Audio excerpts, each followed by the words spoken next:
ਸਤਿ ਸ਼੍ਰੀ ਅਕਾਲ। Punjabi radio USA ਦੇ ਉੱਤੇ ਆਪ ਸਭ ਦਾ ਸਵਾਗਤ ਹੈ। ਮੈਂ ਰਾਜਕਨਵੀਰ ਸਿੰਘ ਅੱਜ ਦੇ ਅਪਡੇਟ ਫਾਰਮਿੰਗ ਪ੍ਰੋਗਰਾਮ ਦੇ ਵਿੱਚ ਤੁਹਾਨੂੰ ਸਭ ਨੂੰ ਜੀ ਆਇਆਂ ਨੂੰ ਆਖਦੇ ਹਾਂ। ਮੇਰੇ ਨਾਲ ਇਸ ਟਾਈਮ ਸਟੂਡੀਓ ਦੇ ਵਿੱਚ ਆ ਕੇ ਜੁੜ ਬੈਠੇ ਨੇ ਫਰੈਜ਼ਨੋ ਸਟੇਟ ਯੂਨੀਵਰਸਿਟੀ ਤੋਂ ਡਾਕਟਰ ਗੁਰਰੀਤ ਬਰਾੜ ਜੀ। ਬਰਾੜ ਸਾਹਿਬ ਸਵਾਗਤ ਹੈ। ਸਤਿ ਸ਼੍ਰੀ ਅਕਾਲ ਜੀ। ਜੀ ਸਤਿ ਸ਼੍ਰੀ ਅਕਾਲ ਜੀ, ਸ਼ੁਕਰੀਆ। ਸੋ ਵੱਖ-ਵੱਖ ਇਸ਼ੂਜ਼ ਦੇ ਉੱਤੇ ਆਪਾਂ ਗੱਲਬਾਤ ਕਰਦੇ ਹਾਂ। ਵੱਖ-ਵੱਖ ਜਿਹੜੀ ਆਪਾਂ ਟੌਪਿਕ ਦੇ ਉੱਤੇ ਜਿਹੜੀ ਗੱਲ ਹੁੰਦੀ ਆ, ਅੱਜ ਇੱਕ ਵਾਰੀ ਫਿਰ ਆਪਾਂ ਥੋੜ੍ਹੀ ਜਿਹੜੀ ਨਟ ਕ੍ਰੌਪਸ ਆ ਉਹਨਾਂ ਦੀ ਜਿਹੜੀ ਆਪਾਂ ਗੱਲਬਾਤ ਕਰਾਂਗੇ। ਸਿਟਰਸ ਦੀ ਵੀ ਜਿਹੜੀ ਗੱਲ ਹੋਊਗੀ। ਅਤੇ ਉਸ ਤੋਂ ਪਹਿਲਾਂ ਦੱਸ ਜਾਈਏ ਸਾਡਾ ਅੱਜ ਦਾ ਜਿਹੜਾ ਅਪਡੇਟ ਫਾਰਮਿੰਗ ਪ੍ਰੋਗਰਾਮ ਆ ਉਸ ਨੂੰ ਸਪੋਂਸਰ ਕਰਦੇ ਨੇ ਜਸਬੀਰ ਸਿੰਘ ਨਿੱਜਰ ਜੀ ਟ੍ਰੇਸੀ ਤੋਂ। Superior irrigation design and services ਵਾਲੇ ਹਰ ਤਰ੍ਹਾਂ ਦੀਆਂ ਫਾਰਮ ਦੀਆਂ ਇਰੀਗੇਸ਼ਨ ਦੀਆਂ ਜ਼ਰੂਰਤਾਂ ਦੇ ਲਈ ਇਹਨਾਂ ਦੇ ਨਾਲ ਸੰਪਰਕ ਕਰ ਸਕਦੇ ਹੋ। 8886893747। ਹਾਰਵੇ ਨਿੱਜਰ ਕ੍ਰੌਪ ਇੰਸ਼ੋਰੈਂਸ ਕਰਵਾਉਣੀ ਹੋਵੇ, ਉਸ ਦੇ ਬਾਰੇ ਜਾਣਕਾਰੀ ਲੈਣੀ ਹੋਵੇ, ਇਹਨਾਂ ਨਾਲ ਸੰਪਰਕ ਕਰੋ 5592881908। GNS ਪੰਪ ਫਰੈਜ਼ਨੋ ਦੇ ਪੰਪ ਦੀ ਸਰਵਿਸ ਕਰਵਾਉਣੀ ਹੈ, ਬੋਰ ਡੂੰਘਾ ਕਰਵਾਉਣਾ ਆ, ਨਵਾਂ ਬੋਰ ਕਰਵਾਉਣਾ, ਉਸ ਦੇ ਲਈ ਕਾਲ ਕਰੋ ਗੈਰੀ ਉਹਨਾਂ ਨੂੰ 5595419577। ਅਤੇ ਬ੍ਰਾਈਟ ਸਕਾਈ ਰੀਨਿਊਏਬਲਸ 10 ਤੋਂ 100 ਏਕੜ ਤੱਕ ਦੇ ਜਿਹੜੇ ਸੋਲਰ ਫਾਰਮ ਆ ਉਹ ਲਾਉਂਦੇ ਨੇ। ਕਿਸੇ ਵੀ ਐਗ ਫਾਰਮ ਦੇ ਵਿੱਚ ਤੁਸੀਂ ਆਪਣੇ ਜਿਹੜੇ ਸੋਲਰ ਫਾਰਮ ਲਗਵਾ ਸਕਦੇ ਹੋ, ਜਿਸ ਨਾਲ ਤੁਸੀਂ ਐਕਸਟਰਾ 2000 ਤੋਂ 3500 ਪਰ ਏਕੜ ਜਿਹੜੀ ਉਹ ਕਮਾਈ ਕਰ ਸਕਦੇ ਹੋ। ਕਾਲ ਕਰ ਸਕਦੇ ਹੋ 8883433099। ਇਹਨਾਂ ਸਾਰਿਆਂ ਦਾ ਅਸੀਂ ਧੰਨਵਾਦ ਕਰਦੇ ਹਾਂ, ਥੈਂਕ ਯੂ ਕਰਦੇ ਹਾਂ। ਜੇ ਤੁਸੀਂ ਵੀ ਇਸ ਪ੍ਰੋਗਰਾਮ ਨੂੰ ਸਪੋਂਸਰ ਕਰਨਾ ਚਾਹੁੰਦੇ ਹੋ, ਸੰਪਰਕ ਕਰ ਸਕਦੇ ਹੋ 408-722-7698 ਦੇ ਉੱਤੇ। ਸੋ ਡਾਕਟਰ ਬਰਾੜ, ਜੂਨ ਦਾ ਮਹੀਨਾ ਚੱਲ ਰਿਹਾ ਆ ਜੀ। ਸੋ ਇਸ ਟਾਈਮ ਹਲ ਸਪਲਿਟ ਦੇ ਕਈ ਥਾਂ 'ਤੇ ਹੋਣ ਲੱਗ ਗਿਆ ਹੋਊਗਾ ਜਾਂ ਹੋਣ ਵਾਲਾ ਹੋਣਾ। ਜੇ ਆਪਾਂ ਐਲਮੰਡਸ ਦੀ ਗੱਲ ਕਰੀਏ, ਸੋ ਸ਼ੁਰੂਆਤ ਆਪਾਂ ਬਦਾਮਾਂ ਤੋਂ ਕਰ ਲੈਂਦੇ ਹਾਂ।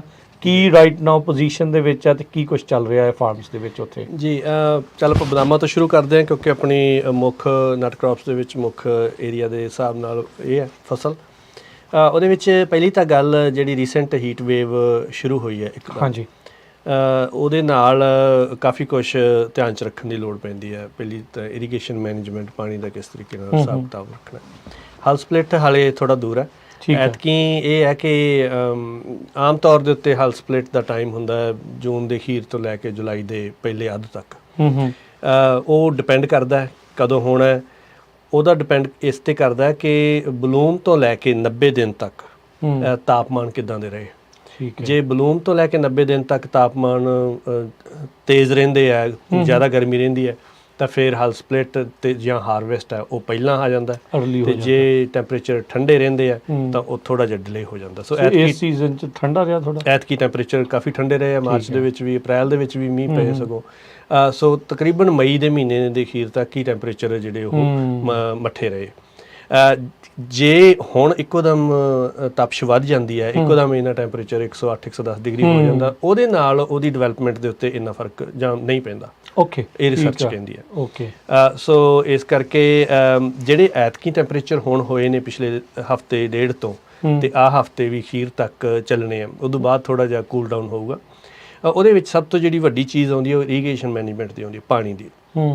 ਕਿਉਂਕਿ ਬੂਟੇ ਦੀ ਪਾਣੀ ਦੀ ਲੋੜ ਜਿਹੜੀ ਇਹਨਾਂ ਦਿਨਾਂ ਦੇ ਵਿੱਚ ਉਹ ਕਾਫੀ ਇੱਕੋਦਮ ਵੱਧ ਜਾਂਦੀ, ਗਰਮੀ ਜ਼ਿਆਦਾ ਹੋ ਜਾਂਦੀ। ਸੋ ਪਾਣੀ ਇਹਨਾਂ ਦਿਨਾਂ ਦੇ ਵਿੱਚ, ਜੇ ਬਦਾਮਾਂ ਦੇ ਬੂਟੇ ਦੀ ਆਪਾਂ ਗੱਲ ਕਰੀਏ, ਪਿਸਤਿਆਂ ਦੇ ਵਿੱਚ ਵੀ ਬਾਅਦ 'ਚ ਆਪਾਂ ਗੱਲ ਕਰਾਂਗੇ ਇਸੇ ਚੀਜ਼ 'ਤੇ, ਜੇ ਪਾਣੀ ਦਾ ਸਟਰੈਸ ਹੁੰਦਾ, ਸਵੀਅਰ ਸਟਰੈਸ ਹੋ ਜਾਂਦਾ, ਤਾਂ ਜਿਹੜੀ ਨਟ ਦੀ ਕੁਆਲਿਟੀ ਹੈ ਉਹ ਖ਼ਰਾਬ ਹੋ ਜਾਂਦੀ ਹੈ।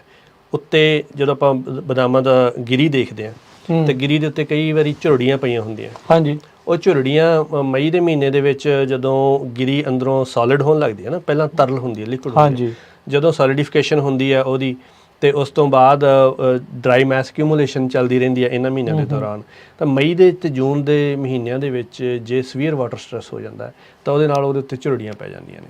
ਠੀਕ ਹੈ, ਉਹ ਜਿਹੜੀਆਂ ਝੁਰੜੀਆਂ ਉਹ ਫਿਰ ਕੁਆਲਿਟੀ ਖਰਾਬ ਕਰਦੀਆਂ ਨੇ, ਤੁਹਾਡਾ ਪੇ ਆਊਟ ਹੈ ਜਿਹੜਾ। ਆਪਾਂ ਜਿਹੜਾ ਅਕਸਰ ਬਦਾਮ ਦੇਖਦੇ ਉੱਤੇ ਤਕਰੀਬਨ ਸਾਰਿਆਂ 'ਤੇ ਝੁਰੜੀਆਂ ਹੁੰਦੀਆਂ ਹੀ ਆ।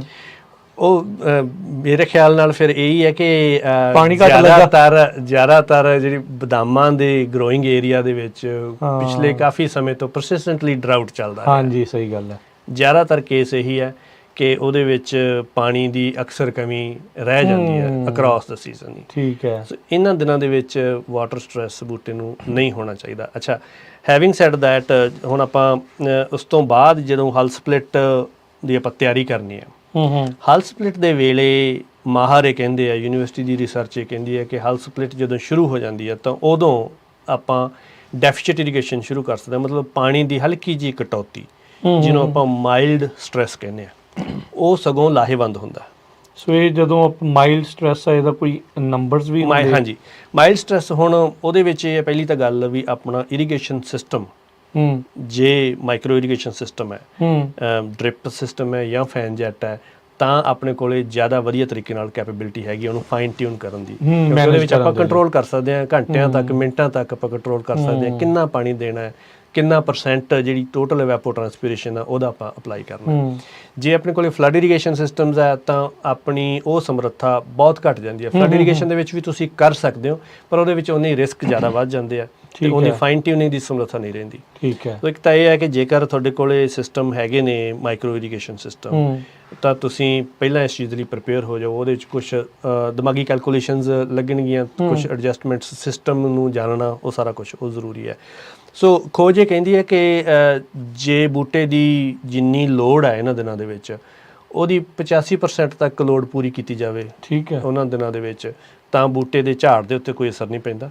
ਸਗੋਂ ਉਹਦੀ ਪਾਣੀ ਦੀ ਕਟੌਤੀ ਦੇ ਨਾਲ ਜਿਹੜੇ ਫਾਇਦੇ ਹੁੰਦੇ ਆ ਡੈਫੀਸ਼ੀਟ ਇਰੀਗੇਸ਼ਨ ਦੇ, ਉਹ ਫਾਇਦੇ ਸਾਨੂੰ ਮਿਲ ਜਾਂਦੇ ਆ। ਕੀ ਫਾਇਦੇ? ਇੱਕ ਤਾਂ ਚਲੋ ਪਹਿਲਾ ਫਾਇਦਾ ਇਹ ਹੋ ਗਿਆ ਕਿ ਪਾਣੀ ਦੀ ਬਚਤ ਹੋਊਗੀ। ਦੂਜਾ ਵੱਡਾ ਫਾਇਦਾ ਇਹ ਹੁੰਦਾ ਕਿ ਜਦੋਂ ਹਲ ਸਪਲਿਟ ਸ਼ੁਰੂ ਹੁੰਦੀ ਹੈ ਤਾਂ ਉਸ ਸਮੇਂ ਬੂਟੇ ਦਾ ਛਿਲਕਾ ਜਦੋਂ ਪਾਟਦਾ ਤਾਂ ਉਹਦੇ ਅੰਦਰ ਫਰੈਸ਼ ਟਿਸ਼ੂ ਉਹ ਸਾਹਮਣੇ ਆ ਜਾਂਦਾ ਹੈ, ਤੇ ਉੱਲੀਆਂ ਜਿਹੜੀਆਂ ਹਵਾ ਦੇ ਵਿੱਚ ਜਾਂ ਦਰਖਤ ਦੇ ਉੱਤੇ ਆਮ ਤੌਰ 'ਤੇ ਮੌਜੂਦ ਹੁੰਦੀਆਂ, ਉਸ ਸਮੇਂ ਦੌਰਾਨ ਜੇ ਪਾਣੀ ਦੀ ਬਹੁਤਾਤ ਹੋਵੇ, ਸਪ੍ਰਿੰਕਲਰ ਚੱਲਦੇ ਆ ਤਾਂ ਕੈਨਪੀ ਦੇ ਵਿੱਚ ਮੋਇਸਚਰ ਬਣਿਆ ਰਹਿੰਦਾ, ਉਹਦੇ ਨਾਲ ਹਲ ਰੌਟ ਦੀ ਬਿਮਾਰੀ ਆ ਜਾਂਦੀ ਹੈ। ਠੀਕ ਹੈ। ਹਲ ਰੌਟ ਦੇ ਵਾਸਤੇ 2-3 ਫੰਗਸ ਹੈਗੀਆਂ ਨੇ। ਇੱਕ ਤਾਂ ਆਪਣੀ ਰਾਈਜ਼ੋਫਸ ਹੈ, ਕਾਮਨ ਬ੍ਰੈਡ ਮੋਲਡ, ਜਿਹੜੀ ਬ੍ਰੈਡ ਦੇ ਉੱਤੇ ਆਪਣੀ ਲੱਗ ਜਾਂਦੀ ਹੈ ਪੂਰੀ ਜੀ। ਇੱਕ ਮੋਨੀਲੀਨੀਆ ਹੈਗੀ ਆ। ਸੋ ਇਸ ਤਰ੍ਹਾਂ ਦੀਆਂ ਐਸਪਰਜਿਲਸ ਵੀ ਹੈਗੀ ਆ। 2-3 ਫੰਗਸ ਨੇ ਜਿਹੜੀਆਂ ਇਹਨਾਂ ਦਿਨਾਂ ਦੇ ਵਿੱਚ ਬਿਮਾਰੀ ਹੁੰਦੀ ਹੈ। ਹੁਣ ਇਹ ਫੰਗਸ ਇਕੱਲੀ ਤੁਹਾਡੇ ਨਟਸ ਦਾ ਇਹਨਾਂ ਦਿਨਾਂ ਦੇ ਵਿੱਚ ਜਾਂ ਇਸ ਸੀਜ਼ਨ ਦੇ ਵਿੱਚ ਹੀ ਨੁਕਸਾਨ ਨਹੀਂ ਕਰਦੀ। ਜੇ ਹਲ ਰੌਟ ਦੀ ਬਿਮਾਰੀ ਆ ਜਾਂਦੀ ਹੈ ਤਾਂ ਇਹ ਫੰਗਸ ਬੂਟੇ ਦੇ ਵਿੱਚ ਇੱਕ ਟੌਕਸਿਨ ਇੰਜੈਕਟ ਕਰਦੀਆਂ ਨੇ, ਟੌਕਸਿਕ ਕੈਮੀਕਲਸ, ਠੀਕ ਹੈ, ਜਿਹਦੇ ਨਾਲ ਬੂਟੇ ਦੀਆਂ ਕਰੂੰਬਲਾਂ ਜਾਂ ਬੂਟੇ ਦੀਆਂ ਲਗਰਾਂ ਉਹ ਮਰ ਜਾਂਦੀਆਂ। ਠੀਕ ਹੈ। ਤੁਸੀਂ ਦੇਖਿਆ ਹੋਣਾ ਕਿ ਜਦੋਂ ਆਪਾਂ ਬਾਗ ਦੇ ਵਿੱਚ ਤੁਰੇ ਫਿਰਦੇ ਦੇਖਦੇ ਹਾਂ ਤਾਂ ਅਕਸਰ ਲੋਅਰ ਲੈਵਲ ਦੇ ਉੱਤੇ ਬੂਟੇ ਦੀ ਛਤਰੀ ਦੇ ਹੇਠਲੇ ਹਿੱਸੇ ਦੇ ਵਿੱਚ ਕਈ ਵਾਰੀ ਤਾਂ ਡਾਈਬੈਕ, ਕਾਫੀ ਡਾਈਬੈਕ ਆਪਾਂ ਨੂੰ ਦਿਸਦਾ, ਲਗਰਾਂ ਜਾਂ ਟਾਹਣੀਆਂ ਮੁਕੰਮਲ ਤੌਰ ਦੇ ਉੱਤੇ ਸੁੱਕੀਆਂ ਹੋਈਆਂ ਹੁੰਦੀਆਂ, ਜਾਂ ਬਹੁਤ ਸਾਰੀਆਂ ਟਾਹਣੀਆਂ ਜਿਹੜੀਆਂ ਸਿਖਰ ਤੋਂ ਸੁੱਕੀਆਂ ਹੁੰਦੀਆਂ ਨੇ 1 ਫੁੱਟ ਜਾਂ 6-7-8 ਇੰਚ ਅੰਦਰ ਨੂੰ। ਹਾਂਜੀ। ਸੋ ਉਹ ਜੇ ਦੇਖਿਆ ਜਾਵੇ ਤਾਂ ਅਕਸਰ ਇਹਨਾਂ ਦਿਨਾਂ ਦੇ ਵਿੱਚ ਜਦੋਂ ਹਲ ਸਪਲਿਟ ਹੁੰਦਾ, ਨਾਈਟ੍ਰੋਜਨ ਦੀ ਬਹੁਤਾਤ ਤੇ ਪਾਣੀ ਦੀ ਬਹੁਤਾਤ, ਉਹਦੇ ਨਾਲ ਇਹ ਸਮੱਸਿਆ ਆਉਂਦੀ ਹੈ। ਓਕੇ। ਸੋ ਇਸ ਕਰਕੇ ਇਹਨਾਂ ਦਿਨਾਂ ਦੇ ਵਿੱਚ ਪਾਣੀ ਦੀ ਹਲਕੀ ਕਟੌਤੀ ਕਰਨੀ ਉਹ ਫਾਇਦੇਮੰਦ ਹੁੰਦੀ ਹੈ। ਤੇ ਨਾਈਟ੍ਰੋਜਨ ਦੀ ਵੀ ਇਹੀ ਹੈ ਕਿ ਨਾਈਟ੍ਰੋਜਨ ਦਾ ਤਾਂ ਹੁਣ ਤੱਕ ਹਲ ਸਪਲਿਟ ਤੋਂ ਪਹਿਲਾਂ ਤੱਕ ਨਾਈਟ੍ਰੋਜਨ ਦਾ ਜਿੰਨਾ ਬਜਟ ਆਪਣੇ ਕੋਲੇ ਹੈਗਾ ਪੋਸਟ ਹਾਰਵੈਸਟ ਵਾਲੇ ਬਜਟ ਨੂੰ ਛੱਡ ਕੇ, ਉਸ ਤੋਂ ਜਿਹੜਾ ਪਹਿਲਾਂ ਨਾਈਟ੍ਰੋਜਨ ਦਾ ਬਜਟ ਆਪਣਾ ਉਹ ਮੁਕੰਮਲ ਹੋ ਗਿਆ ਹੋਣਾ ਚਾਹੀਦਾ। ਕ੍ਰੌਪ ਨੂੰ ਬਣਾਉਣ ਵਾਸਤੇ ਜਿਹੜਾ ਨਾਈਟ੍ਰੋਜਨ ਬਜਟ ਉਹ ਆਪਣਾ ਮੁਕੰਮਲ ਹੋ ਜਾਣਾ ਚਾਹੀਦਾ। ਜੇ ਆਪਾਂ ਜ਼ਿਆਦਾ ਨਾਈਟ੍ਰੋਜਨ ਤੇ ਲੰਬੇ ਸਮੇਂ ਤੱਕ ਨਾਈਟ੍ਰੋਜਨ ਜਾਰੀ ਰੱਖਦੇ ਹਾਂ ਤਾਂ ਫਿਰ ਉਹ ਹਲ ਰੌਟ ਦੀ ਬਿਮਾਰੀ ਦੇ ਵਿੱਚ ਕੰਪਲੀਕੇਸ਼ਨਸ ਵੀ ਪੈਦਾ ਕਰਦੀ ਹੈ। ਇਸ ਟਾਈਮ ਜਦੋਂ ਇਰੀਗੇਸ਼ਨ ਦੀ ਹੁਣ ਪਾਣੀ ਦੀ ਥੋੜੀ ਤੁਸੀਂ ਡੈਫੀਸਿਟ ਦੀ ਗੱਲ ਕਰਦੇ, ਵੈਸੇ ਯੂਨੀਵਰਸਿਟੀ ਕੀ ਆਖਦੀ ਹੈ ਵੀ ਇਹਨਾਂ ਦਿਨਾਂ ਦੇ ਵਿੱਚ, ਹੁਣ ਮੈਨੂੰ ਪਤਾ ਨਹੀਂ ਵੀ ਕਿੰਨਾ ਪਾਣੀ ਲਾਉਣਾ ਜਾਂ ਕਿੱਦਾਂ, ਇਹ ਵੀ ਮਾਪਦੰਡ ਜਿਹੜੇ ਦਿੱਤੇ ਹੋਏ ਆ? ਉਹ ਮੈਂ ਅਕਸਰ PCAs ਦੇ ਨਾਲ ਜਾਂ ਆਪਣੇ ਸਟੂਡੈਂਟਸ ਦੇ ਨਾਲ ਇਸ ਚੀਜ਼ ਦੇ ਉੱਤੇ ਵਰਕ ਕਰੀਦਾ ਹੈ। ਮੇਰਾ ਇਹ ਮੰਨਣਾ ਹੈ ਕਿ ਜਦੋਂ ਤੁਸੀਂ ਪਾਣੀ ਲਾਉਣਾ ਨਾ ਆਪਣਾ, ਤਾਂ ਆਪਾਂ ਨੂੰ ਕੁਝ ਬੇਸਿਕ ਕੈਲਕੂਲੇਸ਼ਨਸ ਆਉਣੀਆਂ ਚਾਹੀਦੀਆਂ ਨੇ। ਠੀਕ ਹੈ। ਜਿੱਦਾਂ ਆਪਾਂ ਨੂੰ ਉਹਦੇ ਨਾਲ ਇਹ ਪਤਾ ਲੱਗ ਜਾਣਾ ਚਾਹੀਦਾ ਕਿ ਅਸੀਂ ਪਾਣੀ ਕਿੰਨਾ ਲਾ ਰਹੇ ਹਾਂ, ਕਿੰਨੀ ਬੂਟੇ ਦੀ ਮੰਗ ਹੈ।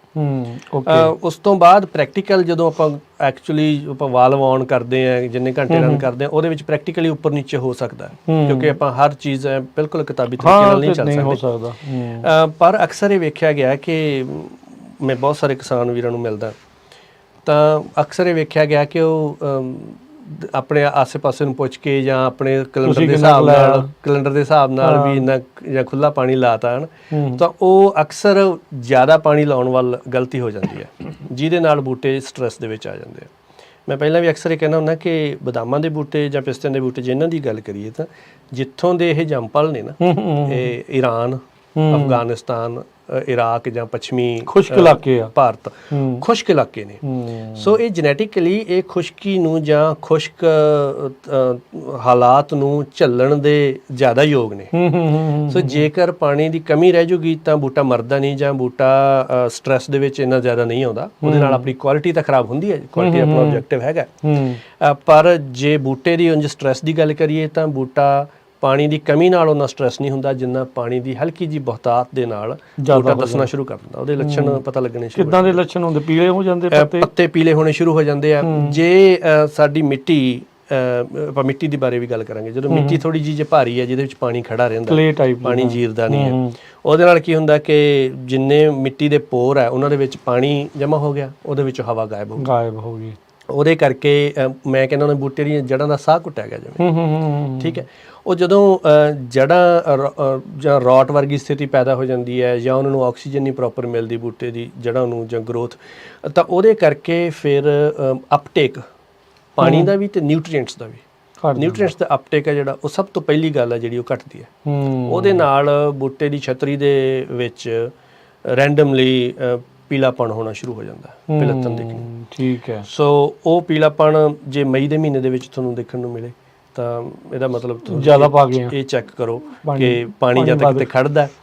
ਕਈ ਵਾਰੀ ਇਹ ਹੁੰਦਾ ਕਿ ਆਪਾਂ ਪਾਣੀ ਉਸ ਹਿਸਾਬ ਨਾਲ ਲਾਉਣੇ ਹੁੰਦੇ, ਪਰ ਬਾਗ ਦਾ ਇਹੋ ਜਿਹਾ ਕੋਨਾ ਰਹਿ ਜਾਂਦਾ ਜਿਹੜਾ ਜਿੱਥੇ ਮਿੱਟੀ ਵੱਖਰੀ ਕਿਸਮ ਦੀ ਹੈ। ਸੋ ਇਸ ਕਰਕੇ ਮੈਂ ਦੂਜੀ ਗੱਲ ਤੇ ਆਉਣਾ ਮਿੱਟੀ ਦੇ ਉੱਤੇ। ਮਿੱਟੀ ਨੂੰ ਜਾਣਨਾ ਬਹੁਤ ਜ਼ਰੂਰੀ ਹੈ। ਜਦੋਂ ਅਸੀਂ ਬਾਗ ਲਾਉਣੇ ਤਾਂ ਉਦੋਂ ਬੈਕਹੋ ਪਿਟਸ ਡਿਗ ਕਰਦੇ ਆ ਡੂੰਘੀਆਂ, ਉਹਦੇ ਵਿੱਚ ਮਿੱਟੀ ਨੂੰ ਸਟੱਡੀ ਕਰਦੇ ਆ। ਹਾਂਜੀ। ਸੋ ਗਾਹੇ ਬਗਾਹੇ ਤੁਸੀਂ ਆਪਣੀ ਮਿੱਟੀ ਦੇ ਸੈਂਪਲਸ ਉਹ ਵੀ ਟੈਸਟ ਕਰਵਾਉਂਦੇ ਰਹਿਣਾ ਚਾਹੀਦਾ।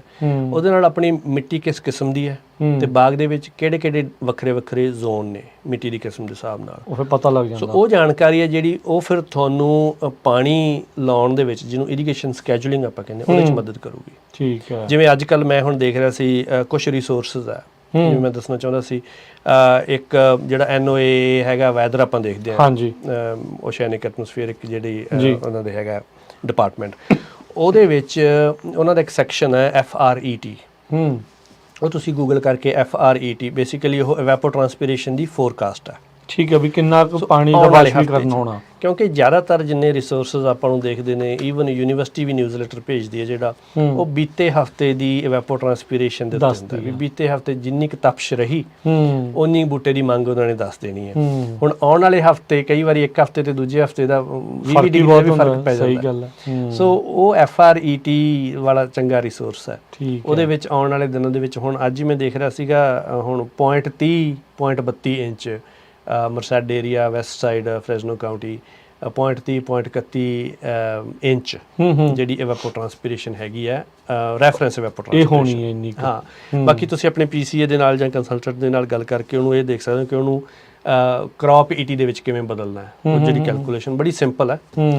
ਤੇ ਜਦੋਂ ਤੁਹਾਨੂੰ ਇਹ ਪਤਾ ਲੱਗ ਗਿਆ ਕਿ ਇੰਨੀ ਮਿਕਦਾਰ ਦੇ ਵਿੱਚ ਅਸੀਂ ਪਾਣੀ ਲਾਉਣਾ, ਮੰਨ ਲਓ ਇੱਕ ਹਫ਼ਤੇ ਦੀ ਆਪਣੀ 2 ਇੰਚ ਪਾਣੀ ਲਾਉਣਾ, ਜੇ 0.30 ਦੇ ਹਿਸਾਬ ਨਾਲ 2.1 ਹੋ ਗਿਆ, ਚਾਹੇ ਜਿਵੇਂ ਵੀ 7 ਦਿਨਾਂ ਦਾ, ਜਦੋਂ ਤੁਸੀਂ ਉਹ ਦੇਖ ਲਿਆ, ਫਿਰ ਤੁਹਾਨੂੰ ਇੰਨਾ ਪਤਾ ਹੀ ਹੈ ਕਿ ਤੁਹਾਡਾ ਡ੍ਰਿਪ ਸਿਸਟਮ ਜਾਂ ਫੈਨ ਜੈਟ ਕਿੰਨੀ ਆਊਟਪੁੱਟ ਦਿੰਦਾ, ਕਿੰਨਾ ਉਹਨੇ 1 ਘੰਟੇ ਦੇ ਵਿੱਚ ਕਿੰਨੇ ਗੈਲਨ ਪਾਣੀ ਬੂਟੇ ਨੂੰ ਦੇਣਾ। ਉਦੋਂ ਬਾਅਦ ਫਿਰ ਤੁਹਾਡੀ ਇੱਕੋ ਹੀ ਚੀਜ਼ ਧਿਆਨ 'ਚ ਰੱਖਣ ਵਾਲੀ ਹੈ ਕਿ ਤੁਹਾਡੀ ਮਿੱਟੀ ਦੀ ਕਿਸਮ। ਜੇ ਮਿੱਟੀ ਰੇਤਲੀ ਹੈ ਤਾਂ ਤੁਸੀਂ ਉਹ 2 ਇੰਚ ਸਾਰੇ ਹਫ਼ਤੇ ਜੋਗਾ ਪਾਣੀ ਇੱਕੋ ਵਾਰੀ ਨਹੀਂ ਲਾ ਦੇਣਾ, ਕਿਉਂਕਿ ਉਹਦੇ ਨਾਲ ਫਿਰ ਤੁਹਾਡਾ ਪਾਣੀ ਜ਼ਿਆਦਾ ਜੀਰ ਜੂਗਾ। ਮਿੱਟੀ ਦੀ ਪਾਣੀ ਹੋਲਡ ਕਰਨ ਦੀ ਸਮਰੱਥਾ ਜਿੰਨੀ ਹੈ ਉਸ ਹਿਸਾਬ ਨਾਲ ਹੀ ਲਾਉਣਾ ਉਨੀ ਕੀ। ਇਸ ਕਰਕੇ ਆਪਾਂ ਕੰਨ ਦੂਜੇ ਪਾਸੇ ਫੜਦੇ ਹੁੰਦੇ ਇਹਨਾਂ ਕੈਲਕੂਲੇਸ਼ਨ ਦੇ ਵਿੱਚ ਕਿ ਆਪਣਾ ਫੈਨ ਜੈਟ ਹੈ ਆਮ ਤੌਰ ਤੇ ਸੈਂਡੀ ਲੋਮ ਸੋਇਲ ਹੈ ਜਿਹੜੀ, ਤਾਂ ਫੈਨ ਜੈਟ ਜਾਂ ਡ੍ਰਿਪ ਇਰੀਗੇਸ਼ਨ ਦੇ ਵਿੱਚ ਆਪਾਂ ਪਹਿਲਾਂ ਫ੍ਰੀਕੁਐਂਸੀ ਡਿਸਾਈਡ ਕਰਦੇ ਹਾਂ ਕਿ ਹਰ ਤੀਜੇ ਦਿਨ ਪਾਣੀ ਲਾਉਣਾ, ਜਾਂ ਹਰ ਦੂਜੇ ਦਿਨ ਵੀ ਹੋ ਸਕਦਾ ਲਾਉਣਾ ਪਵੇ, ਜਾਂ ਹਰ ਤੀਜੇ ਦਿਨ ਜਾਂ ਹਰ ਚੌਥੇ ਦਿਨ। ਫਿਰ ਉਸ ਹਿਸਾਬ ਨਾਲ ਫਿਰ ਆਪਾਂ ਕੈਲਕੂਲੇਟ ਕਰਨੇ ਵੀ ਇਹਨਾਂ 3 ਦਿਨਾਂ ਦੇ ਵਾਸਤੇ ਸਾਨੂੰ ਕਿੰਨੇ ਘੰਟੇ ਅਸੀਂ ਆਪਦੀ ਮੋਟਰ ਚਲਾਉਣੀ ਹੈ ਤੇ ਉਹਨਾਂ ਪਾਣੀ ਪ੍ਰੋਪਰ ਹੋ ਜਾਊਗਾ। ਸੋ ਇਹ ਵੈਸੇ ਵੀ ਕਾਊਂਟਰ ਇੰਟੂਟਿਵ ਹੀ ਲੱਗਦਾ, ਪਾਣੀ ਘੱਟ ਦੇਣਾ। ਆਪਾਂ ਨੂੰ ਇਦਾਂ ਲੱਗਦਾ ਹੁੰਦਾ ਵੀ ਨਹੀਂ, ਜੇ ਕੋਈ ਗੜਬੜ ਆ ਤਾਂ ਪਾਣੀ ਵੱਧ ਦਈਏ ਤੇ ਸ਼ਾਇਦ ਉਸੇ ਦੀ ਘਾਟ ਹੋਵੇ, ਪਰ ਜਿੱਦਾਂ ਤੁਸੀਂ ਦੱਸਦੇ ਵੀ ਇਹ ਖੁਸ਼ਕ ਇਲਾਕੇ ਵਾਲੀਆਂ ਜਿਹੜੀਆਂ ਫਸਲਾਂ ਜ਼ਿਆਦਾ ਪਾਣੀ ਨੂੰ ਉਹ ਤੋਂ ਜ਼ਿਆਦਾ ਨੁਕਸਾਨ ਨਹੀਂ ਜਾਂਦੀਆਂ। ਹਾਂ, ਔਰ ਮੈਂ ਅਕਸਰ ਇਹ ਗੱਲ ਕਹਿਣਾ ਹੁੰਦਾ ਕਿ ਮੈਂ ਜਦੋਂ ਇੱਥੋਂ ਅੱਜ ਤੋਂ 11-12 ਸਾਲ ਪਹਿਲਾਂ ਕੈਲੀਫੋਰਨੀਆ ਦੇ ਵਿੱਚ ਆਇਆ, ਉਦੋਂ ਡਰਾਊਟ ਚੱਲ ਰਿਹਾ ਸੀ ਉਦੋਂ ਮੇਰਾ ਵੀ ਪਹਿਲਾ ਇੰਪ੍ਰੈਸ਼ਨ ਇਹੀ ਸੀ, ਮੈਂ ਜਿੰਨੇ ਲੋਕਾਂ ਨਾਲ ਗੱਲਬਾਤ ਕੀਤੀ, ਖਬਰਾਂ ਪੜ੍ਹੀਆਂ, ਰਿਪੋਰਟਾਂ ਪੜ੍ਹੀਆਂ, ਐਨਾਲਿਸਿਸ ਕੀਤਾ, ਤਾਂ ਉਹਦੇ ਵਿੱਚ ਇਹ ਸੀ ਕਿ ਕੈਲੀਫੋਰਨੀਆ 'ਚ ਪਾਣੀ ਦੀ ਕਿੱਲਤ ਹੈ। ਤੇ ਜ਼ਾਹਿਰ ਹੈ ਕਿ ਜਦੋਂ ਤੁਸੀਂ ਇਸ ਚੀਜ਼ ਬਾਰੇ ਸੋਚਦੇ ਹੋ ਤਾਂ ਤੁਹਾਨੂੰ ਇਹ ਲੱਗਦਾ ਵੀ ਸਭ ਤੋਂ ਵੱਡੀ ਸਮੱਸਿਆ ਕਿਸਾਨਾਂ ਦੀ ਇਹੀ ਹੋਊਗੀ। ਉਸ ਤੋਂ ਬਾਅਦ ਆਉਣ ਵਾਲੇ 8-10 ਸਾਲਾਂ ਦੇ ਵਿੱਚ ਜਿੰਨਾ ਵੀ ਮੈਂ ਕਿਸਾਨਾਂ ਦੇ ਨਾਲ ਕੰਮ ਕੀਤਾ, ਜਿੰਨੀਆਂ ਸਮੱਸਿਆਵਾਂ ਵਾਸਤੇ ਮੈਂ ਕਾਲ ਕੀਤਾ ਮੈਨੂੰ ਜਾਂ ਗਿਆ ਮੈਂ, ਉਹਦੇ ਵਿੱਚ ਜ਼ਿਆਦਾ ਸਮੱਸਿਆ ਇਹ ਉੱਭਰ ਕੇ ਆਈ ਕਿ ਪਾਣੀ ਦੀ ਕਿੱਲਤ ਦੇ ਨਾਲ ਹੋਣ ਵਾਲੀਆਂ ਸਮੱਸਿਆਵਾਂ ਦੀ ਏਡੀ ਵੱਡੀ ਮਾਤਰਾ ਨਹੀਂ ਹੈਗੀ। ਠੀਕ ਹੈ। ਜਿੰਨੀ ਜ਼ਿਆਦਾ ਪਾਣੀ ਲਾਉਣ ਨਾਲ ਜਿਹੜੀਆਂ ਸਮੱਸਿਆਵਾਂ ਆਉਂਦੀਆਂ ਉਹ ਆ ਰਹੀ ਆ ਜਿਹੜੀ ਉਹਦੇ ਨਾਲ। ਹਾਂ, ਸੋ ਨਹੀਂ ਬਿਲਕੁਲ। ਰੀਸੈਂਟਲੀ ਡਾਕਟਰ ਬਰਾੜ ਵੀ ਵਰਲਡ এনवायरमेंट ਡੇ ਵੀ ਹੋ ਕੇ ਗੁਜ਼ਰਿਆ ਹੈ ਜੀ। ਹਾਂਜੀ ਹਾਂ, 5 ਜੂਨ ਨੂੰ ਵਰਲਡ এনवायरमेंट ਡੇ ਸੀਗਾ। ਮੈਂ ਸਾਰੇ ਆਪਣੇ ਸੁਣਨ ਵਾਲੇ ਸਰੋਤਿਆਂ ਤੇ ਦੇਖਣ ਵਾਲੇ ਦਰਸ਼ਕਾਂ ਨੂੰ ਪਹਿਲਾਂ ਤਾਂ ਵਰਲਡ এনवायरमेंट ਡੇ ਦੀਆਂ ਵਧਾਈਆਂ ਦਿੰਦਾ ਜੀ। ਤੇ ਦੂਜਾ, ਮੈਂ ਆਪਣੇ ਵੱਲੋਂ ਇਹ ਹਮੇਸ਼ਾ ਕਹਿੰਦਾ ਹੁੰਦਾ ਕਿ ਆਪਣੇ ਕੰਟੈਕਸਟ ਦੇ ਵਿੱਚ ਕੈਲੀਫੋਰਨੀਆ ਦੇ ਜਾਂ ਓਵਰਆਲ US ਦੇ এনवायरमेंटलिस्ट ਵਰਸਸ ਐਗਰੀਕਲਚਰ ਜਾਂ ਫਾਰਮਰ, ਉਹ ਇੱਕ ਪੋਲੀਟੀਕਲ ਡਿਬੇਟ ਬਣਾ ਦਿੱਤੀ ਗਈ ਹੈ। ਇੱਕ ਦੂਜੇ ਦੇ ਆਮੋ ਸਾਹਮਣੇ ਖੜੇ ਕਰਤੇ ਆ। ਹਾਂ, ਉਹ ਮੈਂ ਅਕਸਰ ਇਹ ਕਹਿੰਦਾ ਹੁੰਦਾ ਕਿ ਫਾਰਮਰ ਤੋਂ ਵੱਡਾ ਕੋਈ এনवायरमेंटलिस्ट ਨਹੀਂ ਹੋ ਸਕਦਾ। ਹੁਣ ਜੇ ਫਾਰਮਿੰਗ ਲੌਬੀ ਦੇ ਵਿੱਚ ਵੀ ਕੁਝ ਵੈਸਟਡ ਇੰਟਰਸਟ ਹੋਣਗੇ, ਜੇ এনवायरमेंटल ਰਿਸੋਰਸਿਸ ਨੂੰ ਬਿਨਾਂ ਸੋਚੇ ਸਮਝੇ ਯੂਟਿਲਾਈਜ਼ ਕਰੀ ਜਾਣਾ ਤੇ ਵੇਸਟ ਕਰੀ ਜਾਣਾ, ਉਹ ਤਾਂ ਗਲਤ ਹੈ। ਪਰ through education, through awareness, through research, proper ਜਿਹੜੀਆਂ ਪ੍ਰੈਕਟਿਸਿਸ ਆਪਾਂ ਕਰਦੇ ਹਾਂ, ਜਿਨ੍ਹਾਂ ਆਪਾਂ ਨੂੰ ਪਤਾ ਹੈ ਕਿ ਆਹ ਪ੍ਰੈਕਟਿਸਿਸ ਆਪਣੇ ਲਈ ਵੀ ਫਾਇਦਾ ਦੇਣਗੀਆਂ, ਸਾਡੇ এনवायरमेंट ਨੂੰ ਵੀ ਫਾਇਦਾ ਦੇਣਗੀਆਂ, ਸਾਡੀ ਆਉਣ ਵਾਲੀ ਜਨਰੇਸ਼ਨ ਨੂੰ ਵੀ ਫਾਇਦਾ ਦੇਣਗੀਆਂ। ਸੋ ਜੇ ਆਪਾਂ ਫਾਰਮਿੰਗ ਕਮਿਊਨਿਟੀ ਦੇ ਨਾਲ ਉਹਨਾਂ ਚੀਜ਼ਾਂ ਦੇ ਉੱਤੇ, ਉਹਨਾਂ ਮੁੱਦਿਆਂ ਦੇ ਉੱਤੇ ਕੰਮ ਕਰਦੇ ਹਾਂ, ਫਾਰਮਰ ਨੂੰ ਐਜੂਕੇਟ ਕਰਕੇ ਉਸ ਬਰਾਬਰ ਦਾ ਬਣਾ ਦਿੰਦੇ ਆ ਜੀ, ਤਾਂ ਉਹ ਇੱਕ ਬਹੁਤ ਹੀ ਵਧੀਆ ਮੈਚ ਹੋ ਸਕਦਾ। ਉਸ ਤੋਂ ਵੱਡਾ এনवायरमेंटलिस्ट ਕੋਈ ਨਹੀਂ ਹੋ ਸਕਦਾ। ਜੇ ਅਸੀਂ ਹਰੇਕ ਬੰਦੇ ਨੇ ਆਪਣੇ ਮੁਫਾਦ ਬਾਰੇ ਹੀ ਸੋਚੀ ਜਾਣਾ ਤਾਂ ਫਿਰ ਇਹ ਡਿਬੇਟ ਵਧੀ ਜਾ ਸਕਦੀ ਹੈ ਤੇ ਜਿੰਨੀ ਮਰਜ਼ੀ ਵਧਾ ਲਓ। ਹਾਂ, ਗਲਤ ਰੂਪ ਲੈ ਸਕਦੀ।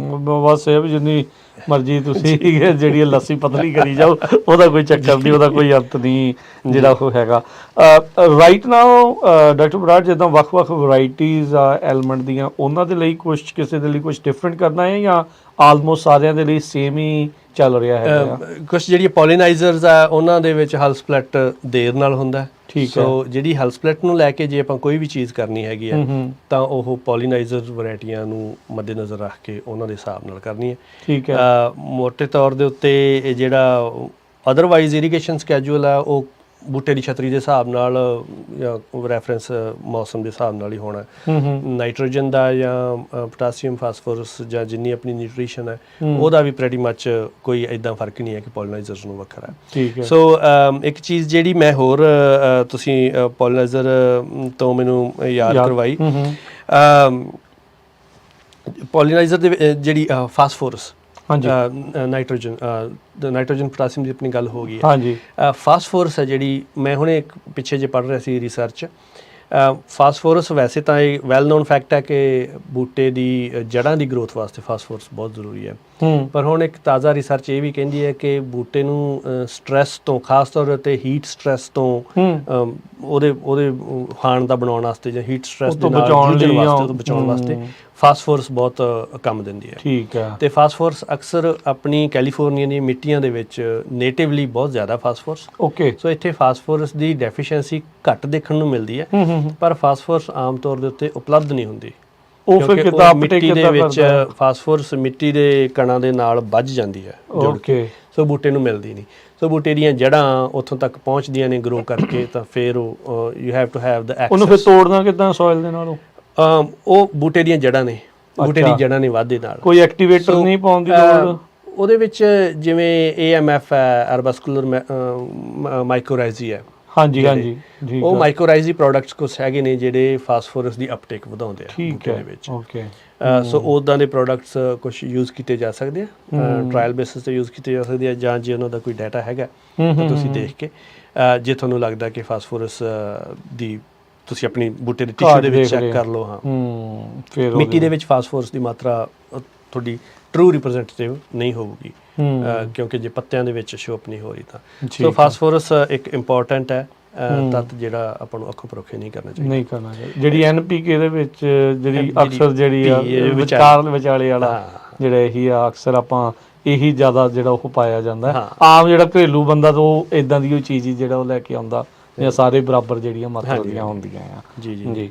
ਸੋ ਇਸੇ ਦੇ ਨਾਲ ਹੀ ਜੇ ਤੁਸੀਂ ਥੋੜਾ ਜਿਹਾ ਘਰੇਲੂ ਬਗੀਚੀ ਵਾਲਿਆਂ ਨੂੰ ਵੀ ਥੋੜੇ ਜਿਹੇ ਕੋਈ ਟਿਪਸ ਇਸ ਮੌਕੇ ਦੇਣ ਵਾਲੇ ਹੈਗੇ ਆ, ਜਿਨ੍ਹਾਂ ਨੇ ਇਦਾਂ ਫਲਾਂ ਵਾਲੇ ਕੋਈ ਬੂਟੇ ਲਾਏ ਆ, ਉਹਨਾਂ ਨੇ ਰੁੱਖ ਲਾਏ ਆ, ਉਹਨਾਂ ਦੇ ਲਈ ਕੀ ਟਿਪਸ ਨੇ ਇਸ ਟਾਈਮ? ਦੇਖੋ, ਘਰੇਲੂ ਬਗੀਚੀ ਦੇ ਵਿੱਚ ਮੈਂ ਵੈਸੇ ਨਾਲ ਨਾਲ ਇਹ ਵੀ ਦੱਸ ਦਿਆਂ ਕਿ ਮੈਂ ਨਾ ਘਰੇਲੂ ਬਗੀਚੀ ਦਾ ਕਾਫੀ ਡਿਟੇਲ ਦੇ ਵਿੱਚ ਅਸੀਂ ਕਰਦੇ ਹੁੰਦੇ ਆ। ਮੇਰਾ ਜਿਹੜਾ ਰੇਡੀਓ ਪ੍ਰੋਗਰਾਮ ਹੈ ਮੈਂ ਆਪਣੇ ਦਰਸ਼ਕਾਂ ਨੂੰ ਵੀ ਦੱਸ ਦਿਆਂ, ਤੁਸੀਂ ਮੇਰੀਆਂ ਗੱਲਾਂ ਬਾਤਾਂ ਉੱਥੇ ਵੀ ਸੁਣ ਸਕਦੇ ਹੋ KBIF 900 AM ਤੇ ਹਰੇਕ ਐਤਵਾਰ ਨੂੰ ਸਵੇਰੇ 9 ਵਜੇ ਤੋਂ ਲੈ ਕੇ 10 ਵਜੇ ਤੱਕ। ਸੋ ਉਹਦੇ ਵਿੱਚ ਮੈਂ ਐਜ਼ ਐਂਕਰ ਜਦੋਂ ਮੈਂ ਕਰਦਾ ਤਾਂ ਡਿਫਰੈਂਟ ਹੁੰਦਾ। ਉਹਦੇ ਵਿੱਚ ਘਰੇਲੂ ਬਗੀਚੀ ਜਾਂ ਆਪਣੀ ਕਲਾਈਮੇਟ ਚੇਂਜ ਜਾਂ ਹੋਰ ਕਾਫੀ ਐਡਰੈਸ ਕਰੀਦੇ। ਘਰੇਲੂ ਬਗੀਚੀ ਦੇ ਵਿੱਚ ਅੱਜ ਕੱਲ੍ਹ ਇਹੀ ਹੈ ਕਿ ਪਹਿਲੀ ਤਾਂ ਗੱਲ ਖਾਦ, ਜਿਹੜੀ ਤੁਸੀਂ ਖਾਦ ਜੇ ਕੋਈ ਪਾਉਣੀ ਹੈ ਤਾਂ ਇਹਨਾਂ ਦਿਨਾਂ ਦੇ ਵਿੱਚ ਹੌਲੀ ਹੌਲੀ ਕਰਕੇ ਥੋੜ੍ਹੀ ਕਰਕੇ ਖਾਦ ਪਾ ਸਕਦੇ ਹੋ। ਕੋਈ ਫਲਦਾਰ ਬੂਟੇ ਲੱਗੇ ਹੋਏ ਜਿਹੜੇ। ਜੇ ਆਪਾਂ ਟਮਾਟਰਾਂ ਦੀ ਜਾਂ ਸਬਜ਼ੀਆਂ ਦੀ ਗੱਲ ਕਰੀਏ ਤਾਂ ਟਮਾਟਰਾਂ ਦੇ ਵਿੱਚ ਅਕਸਰ ਇਹ ਵੇਖਿਆ ਜਾਂਦਾ ਕਿ ਇਹਨਾਂ ਦਿਨਾਂ ਦੇ ਵਿੱਚ ਆਪਾਂ ਪਾਣੀ ਕਾਫੀ ਲਾ ਦਿੰਦੇ ਹਾਂ ਬੂਟਿਆਂ ਨੂੰ। ਘਰਾਂ ਦੇ ਵਿੱਚ ਆਪਾਂ ਨੂੰ ਹੁੰਦਾ ਕਿ ਪਾਣੀ ਦੇਈ ਚੱਲੀਏ, ਤੇ ਖਾਦ ਵੀ ਇਹਨਾਂ ਦਿਨਾਂ ਦੇ ਵਿੱਚ ਆਪਾਂ ਹੋਮ ਡਿਪੋ ਤੋਂ ਖਾਦ ਚੱਕ ਲਿਆਉਣੇ, ਖਾਦ ਵੀ ਕਈ ਵਾਰੀ ਪਾ ਦਿੰਦੇ ਹਾਂ। ਤੇ ਟਮਾਟਰ ਦਾ ਬੂਟਾ ਇਹੋ ਜਿਹੀ ਇੱਕ ਐਗਜ਼ਾਮਪਲ ਹੈ ਜਿਹੜੀ ਤੁਹਾਨੂੰ ਬਾਕੀ ਸਾਰਿਆਂ ਤੇ ਵੀ ਲਾਗੂ ਹੋ ਸਕਦੀ ਹੈ ਕਿ ਅਕਸਰ ਦੇਖੀਦਾ ਕਿ ਪੱਤੇ ਟਾਹਣੀਆਂ ਵਧੀ ਜਾਂਦੀਆਂ ਵੈਜੀਟੇਟਿਵ ਗਰੋਥ ਵੈਜੀਟੇਟਿਵ ਗਰੋਥ ਹੋ ਜਾਂਦੀ ਹੈ। ਸੋ ਇਸ ਕਰਕੇ ਇਹ ਇੱਕ ਥੋੜ੍ਹੀ ਜਿਹੀ ਟਿਪ ਜ਼ਰੂਰ ਹੈ ਕਿ ਜੇ ਟਮਾਟਰਾਂ ਦੇ ਬੂਟੇ ਆ ਜਾਂ ਕੋਈ ਬੂਟੇ ਇੱਦਾਂ ਦੇ ਜਿਹੜੇ ਵਧੀ ਜਾਂਦੇ, ਸਿਰਫ ਉਹਨਾਂ ਨੂੰ ਫੁੱਲ ਨਹੀਂ ਲੱਗਦੇ ਜਾਂ ਫਲ ਨਹੀਂ ਲੱਗਦੇ, ਤਾਂ ਤੁਸੀਂ ਨਾਈਟ੍ਰੋਜਨ ਵੱਲੋਂ ਥੋੜ੍ਹਾ ਜਿਹਾ ਹੱਥ ਕੁੱਟ ਕੇ ਰੱਖੋ। ਉਨੀ ਜ਼ਿਆਦਾ ਬਹੁਤਾਤ ਦੇ ਵਿੱਚ ਉਹ ਨਾ ਪਾਓ। ਤੇ ਪਾਣੀ ਵੀ ਖਾਸ ਤੌਰ ਦੇ ਉੱਤੇ ਟਮਾਟਰਾਂ ਦੇ ਵਿੱਚ ਇਹ ਦੇਖਿਆ ਗਿਆ ਇੱਕ ਨੈਚੁਰਲ ਰਿਸਪੌਂਸ ਹੈ ਬੂਟੇ ਦਾ ਕਿ ਜੇ ਬੂਟੇ ਨੂੰ ਫੁੱਲ ਨਹੀਂ ਲੱਗ ਰਹੇ ਜਾਂ ਫਲ ਨਹੀਂ ਲੱਗ ਰਿਹਾ, ਉਹ ਵੈਜੀਟੇਟਿਵ ਗਰੋਥ ਹੀ ਹੋਈ ਜਾਂਦੀ ਹੈ, ਤਾਂ ਉਹਨੂੰ ਥੋੜ੍ਹਾ ਜਿਹਾ ਪਾਣੀ ਦਾ ਝਟਕਾ ਦਿਓ। ਠੀਕ ਹੈ, ਸਟ੍ਰੈਸ ਲਿਆਓ, ਸਟ੍ਰੈਸ ਪਾਣੀ ਦਾ ਥੋੜਾ ਜਿਹਾ ਸਟ੍ਰੈਸ ਦੇਣਾ ਚਾਹੀਦਾ। ਸਟ੍ਰੈਸ ਦਾ ਮਤਲਬ ਇਹ ਨਹੀਂ ਹੈ ਕਿ ਉਹਨੂੰ ਹੁਣ ਫਿਰ ਸੁੱਕਾ ਹੀ ਛੱਡ ਦਿਓ, ਹਾਂ, ਤੇ ਥੋੜਾ ਜਿਹਾ, ਕਿਉਂਕਿ ਇਹ ਤੁਸੀਂ ਦੇਖੋਗੇ ਜੇ ਆਪਾਂ ਉਸ ਹਿਸਾਬ ਨਾਲ ਸਮਝਣ ਦੀ ਕੋਸ਼ਿਸ਼ ਕਰੀਏ ਨਾ, ਇਹ ਹਿਊਮਨ ਬੀਇੰਗਸ ਦਾ ਵੀ, ਜੇ ਬੈਠਿਆਂ ਨੂੰ ਖਾਣ ਪੀਣ ਵਾਧੂ ਹੋਈ ਜਾਵੇ ਤਾਂ ਆਪਾਂ ਉਜਰ ਹੀ ਨਹੀਂ ਕਰਦੇ, ਆਪਾਂ ਪ੍ਰੋਡਕਟਿਵ ਹੀ ਨਹੀਂ ਹੁੰਦੇ। ਸੋ ਬੂਟੇ ਦੀ ਮੈਮਰੀ ਦੇ ਵਿੱਚ ਹਜ਼ਾਰਾਂ ਸਾਲਾਂ ਤੋਂ, ਉਹਨਾਂ ਦੇ ਜੀਨਸ ਦੇ ਵਿੱਚ ਇਹ ਗੱਲ ਹਜ਼ਾਰਾਂ ਸਾਲਾਂ ਨੇ ਕੁਦਰਤ ਨੇ ਸਿਖਾਈ ਹੈ ਕਿ ਜੇ ਬੂਟੇ ਨੂੰ ਖਾਦ ਪਾਣੀ ਵਾਧੂ ਮਿਲੀ ਜਾਂਦਾ ਤਾਂ ਉਹਨੂੰ ਆਪਣੀ ਅਗਲੀ ਜਨਰੇਸ਼ਨ ਪੈਦਾ ਕਰਨ ਦਾ ਕੋਈ ਫਿਕਰ ਹੀ ਨਹੀਂ, ਕਿਉਂਕਿ ਉਹਨੂੰ ਕੀ ਲੋੜ ਆ, ਵਧੀਆ ਸਾਰਾ ਕੁਝ ਚੱਲੀ ਜਾਂਦਾ। ਜਦੋਂ ਬੂਟੇ ਨੂੰ ਤੁਸੀਂ ਸਟ੍ਰੈਸ ਕਰੋਗੇ, ਜਦੋਂ ਬੂਟੇ ਨੂੰ ਲੱਗਿਆ ਕਿ ਕੁਝ ਗੜਬੜ ਹੈ, এনवायरमेंट ਠੀਕ ਨਹੀਂ ਹੈਗਾ, ਮੈਂ ਛੇਤੀ ਮਰ ਜਾਣਾ, ਤਾਂ ਉਦੋਂ ਫਿਰ ਸਭ ਤੋਂ ਵੱਡੀ ਐਵੋਲਿਊਸ਼ਨ ਨੇ ਕਿਹੜੀ ਚੀਜ਼ ਸਿਖਾਈ ਹੈ ਕਿ ਆਪਣੀ ਪ੍ਰੋਜਨੀ ਨੂੰ ਜਾਰੀ ਰੱਖਣਾ, ਆਪਣੀ ਸੰਤਾਨ ਹੈ ਉਹਨੂੰ ਜਾਰੀ ਰੱਖਣਾ। ਸੋ ਉਸ ਕਰਕੇ ਬੂਟਾ ਸਭ ਤੋਂ ਪਹਿਲਾਂ ਬੀਜ ਪੈਦਾ ਕਰਨ ਦੀ ਸੋਚੂਗਾ। ਜਦੋਂ ਬੀਜ ਪੈਦਾ ਕਰਨਾ, ਉਹਦੇ ਵਾਸਤੇ ਫੁੱਲ ਤੋਂ ਫਿਰ ਫਲ ਬਣਨਾ, ਉਹਦੇ ਵਿੱਚ ਬੀਜ ਪੈਦਾ ਹੋਣਾ। ਸੋ ਥੋੜਾ ਸਟ੍ਰੈਸ ਜਿਹੜਾ ਉਹ ਦੇਣ ਦੀ ਜ਼ਰੂਰਤ ਆ। ਤੇ ਬਾਕੀ ਇਹ ਟਮਾਟਰ ਤੋਂ ਇਲਾਵਾ ਜਿਹੜੇ ਦੂਜੇ ਆ ਲੱਗੇ ਆ, ਕਿਸੇ ਦੇ ਬੂਟੇ, ਕਿਸੇ ਨੇ ਸਿਟਰਸ ਲਾਇਆ, ਕਿਸੇ ਨੇ ਕੁਛ ਲਾਇਆ। ਹਾਂ, ਸੰਤਰਿਆਂ ਦੇ ਵਿੱਚ ਜਾਂ ਪੀਚਸ ਆ, ਉਹਨਾਂ ਦੇ ਵਿੱਚ ਘਰੇਲੂ ਬਗੀਚੀ ਦੇ ਵਿੱਚ ਮੈਂ ਕੋਈ ਹੋਰ ਬਹੁਤੀਆਂ ਕੋਈ ਸਪਰੇਅ ਦਾ ਅਸੀਂ ਕੋਈ ਬਹੁਤਾ ਰਿਕਮੈਂਡ ਨਹੀਂ ਕਰਦੇ।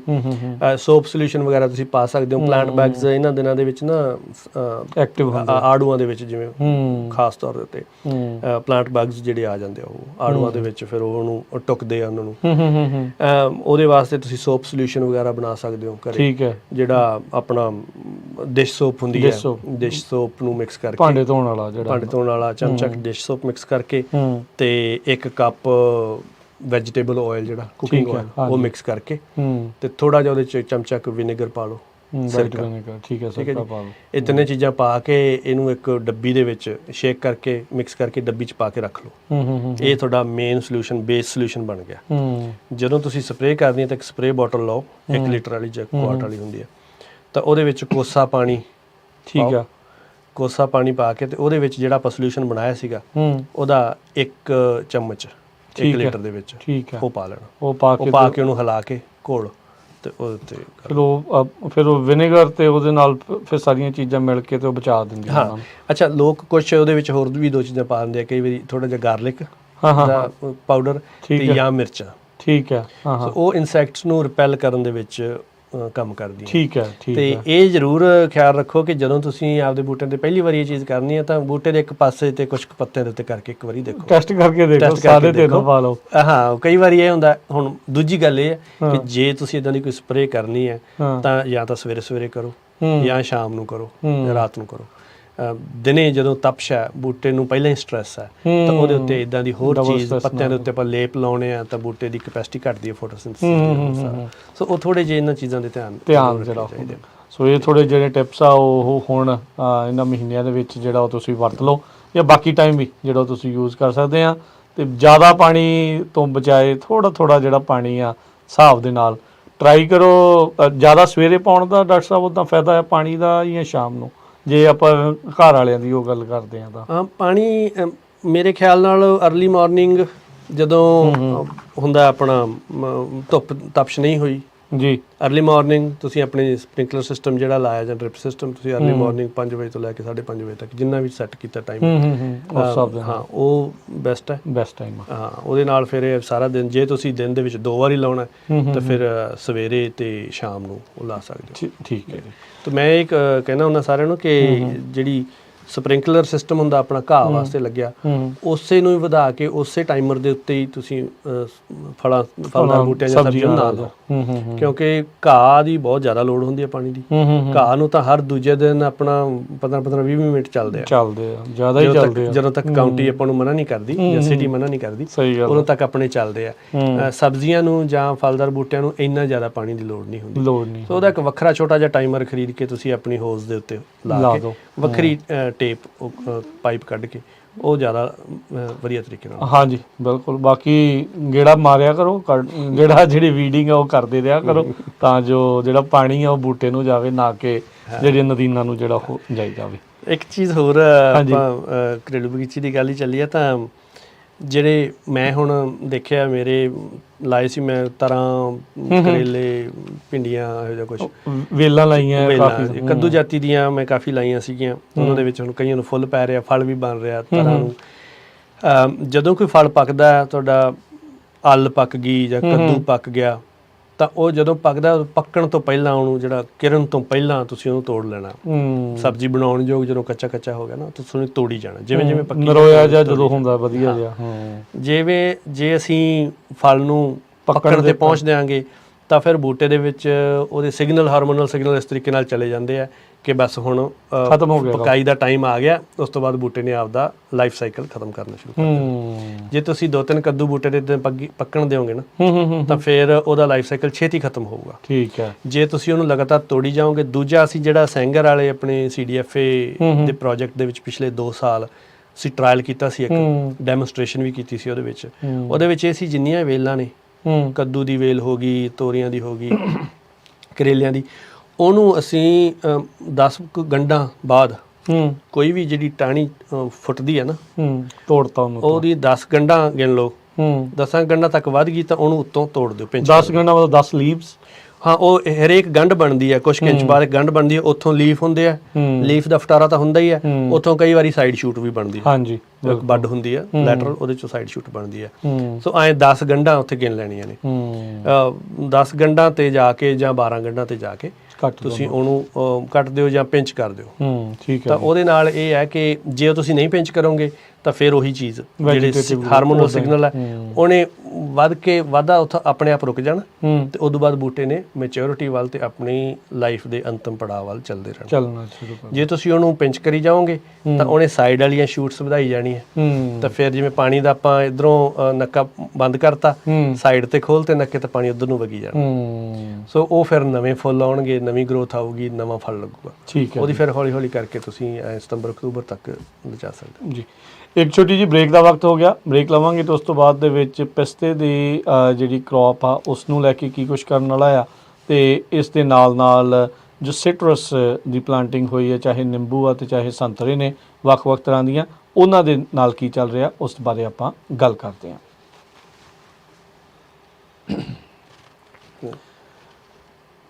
ब्रेक तो बाद एक बार फिर आप सब का स्वागत है। सोते प्रोग्राम चल रहा है जी अपडेट फार्मिंग। मैं राजकनवीर सिंह, मेरे नाल स्टूडियो के विच इस टाइम जुड़े हुए हैं डॉक्टर गुररीत बराड़। डॉक्टर साहब स्वागत है एक बार फिर, सत श्री अकाल जी। सत श्री अकाल।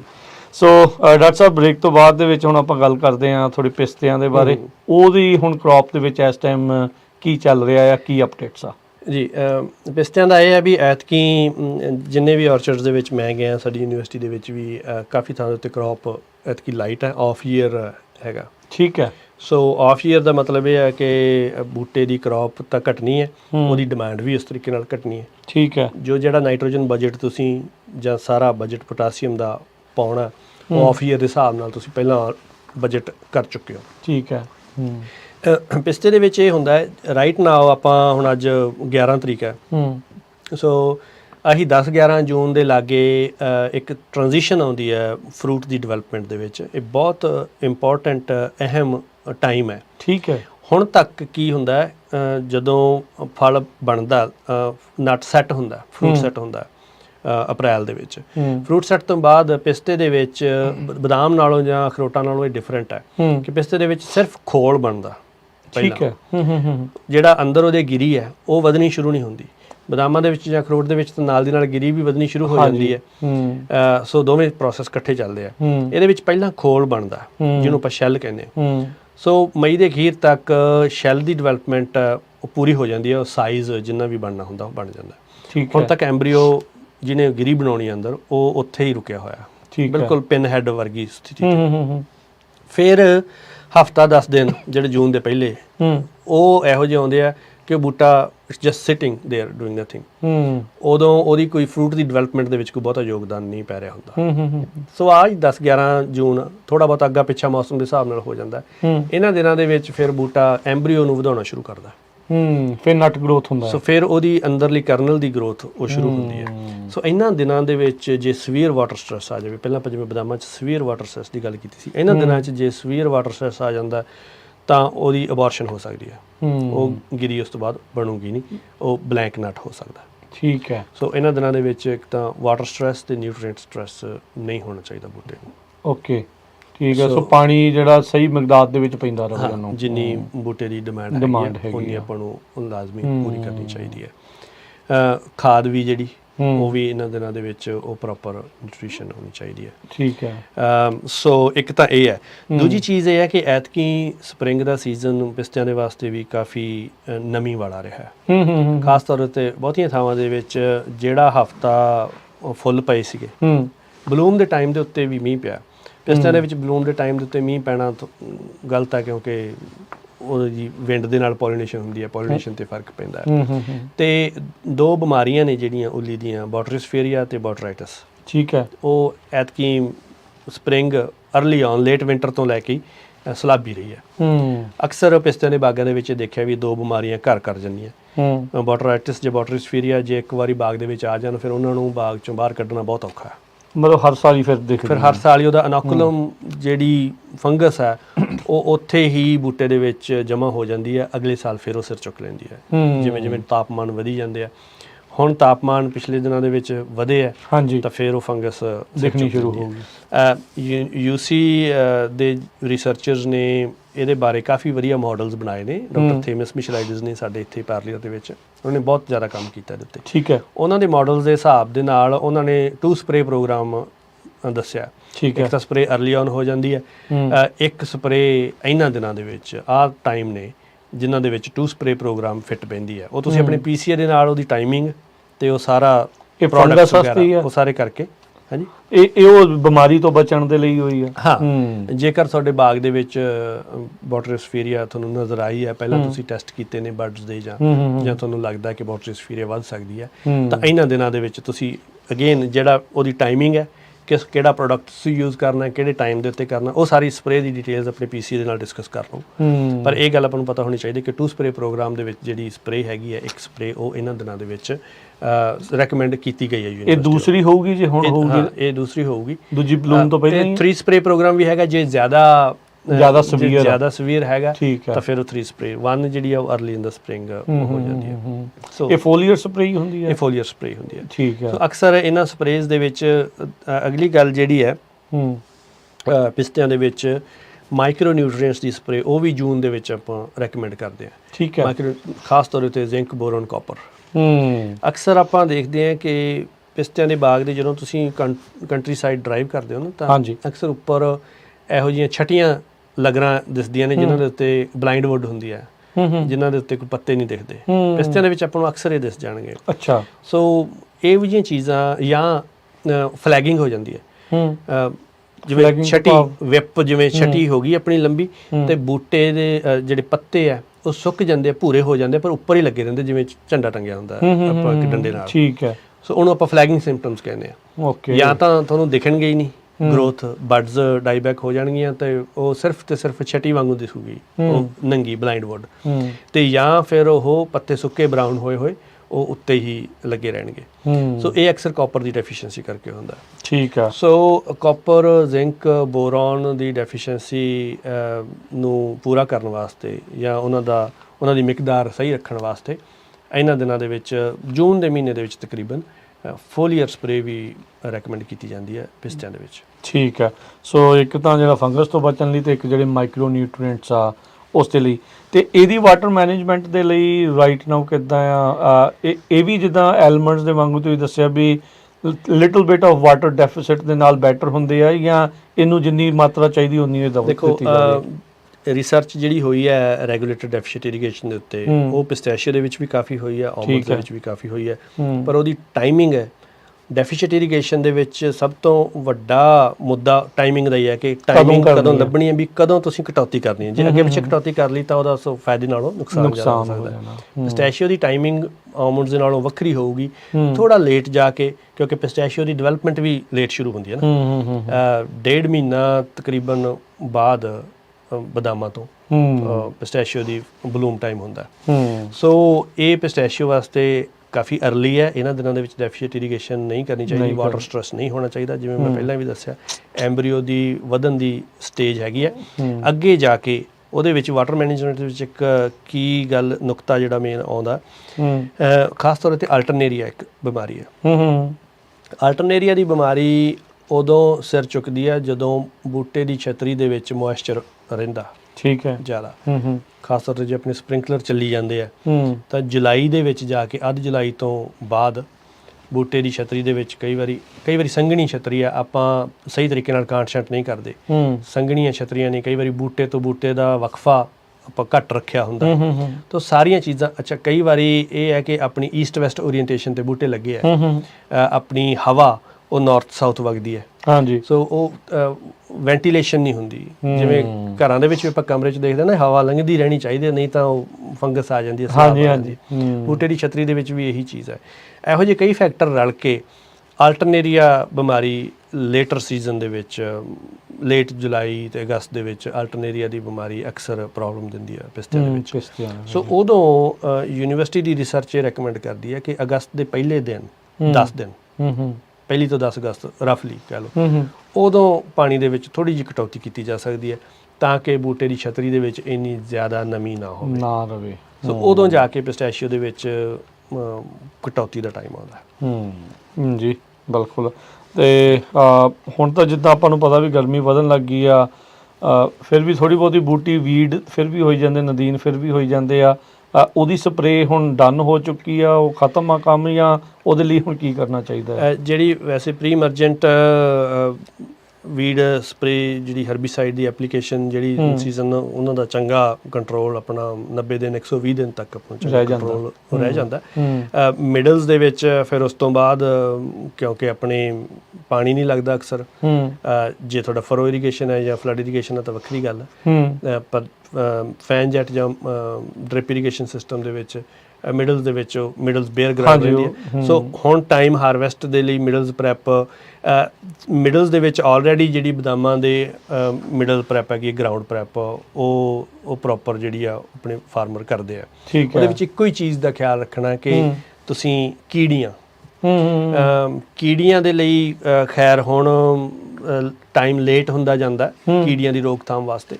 ਇਹ ਮਾਰਚ ਨਹੀਂ, ਅਪ੍ਰੈਲ ਮਈ ਤੱਕ ਤੁਸੀਂ ਕੀੜੀਆਂ ਦੇ ਭੌਣ ਗਿਣ ਕੇ ਕਿ ਕਿੰਨੇ ਕੁ ਭੌਣ ਤੁਹਾਨੂੰ ਦਿਸਦੇ ਆ, ਫਿਰ ਉਹਦੇ ਹਿਸਾਬ ਨਾਲ ਇੱਕ ਥ੍ਰੈਸ਼ਹੋਲਡ ਹੈਗੀ ਹੈ, ਠੀਕ ਹੈ, ਵੀ ਜੇ ਇੰਨੇ ਭੌਣ ਦਿਖਦੇ ਨੇ ਇੰਨੇ ਰਕਬੇ ਦੇ ਵਿੱਚ, ਠੀਕ ਹੈ, ਤਾਂ ਫਿਰ ਤੁਸੀਂ ਉਹਦੀ ਬੇਟ ਪਾਓ ਕੀੜੀਆਂ ਦੀ। ਕਿਉਂਕਿ ਜੇ ਕੀੜੀਆਂ ਦੀ ਰੋਕਥਾਮ ਇਹਨਾਂ ਦਿਨਾਂ ਦੇ ਵਿੱਚ ਨਹੀਂ ਹੁੰਦੀ ਤਾਂ ਫਿਰ ਤੁਹਾਡੀ ਕ੍ਰੌਪ ਨੂੰ ਕੀੜੀਆਂ ਡੈਮੇਜ ਕਰ ਸਕਦੀਆਂ ਨੇ, ਜਦੋਂ ਆਪਾਂ ਸਿੱਟ ਕੇ ਇਕੱਠੇ ਕਰਨੀ ਆ। ਹਾਂ, ਉਹ ਫਿਰ ਉਹਦੇ ਨਾਲ ਇਹ ਹੁੰਦਾ ਹੈ ਕਿ ਇਹ ਨਹੀਂ ਨਾ ਪਤਾ ਕਿ ਤੁਹਾਨੂੰ ਮੌਸਮ ਦੇ ਹਿਸਾਬ ਨਾਲ ਕੋਈ 4 ਦਿਨ ਵੱਧ ਕ੍ਰੌਪ ਉੱਥੇ ਰੱਖਣੀ ਪਵੇ, ਤੇ ਜਿੰਨੇ ਦਿਨ ਵਧੀ ਜਾਣਗੇ ਤੇ ਕੀੜੀਆਂ ਦੇ ਭੌਣਾਂ ਦੀ ਗਿਣਤੀ ਪਹਿਲਾਂ ਹੀ ਵੱਧ ਹੈ ਤਾਂ ਉਹਦੇ ਹਿਸਾਬ ਨਾਲ ਫਿਰ ਮਲਟੀਪਲਾਈ ਬਹੁਤ ਛੇਤੀ ਹੁੰਦੀ ਆ ਉਹ ਡੈਮੇਜ।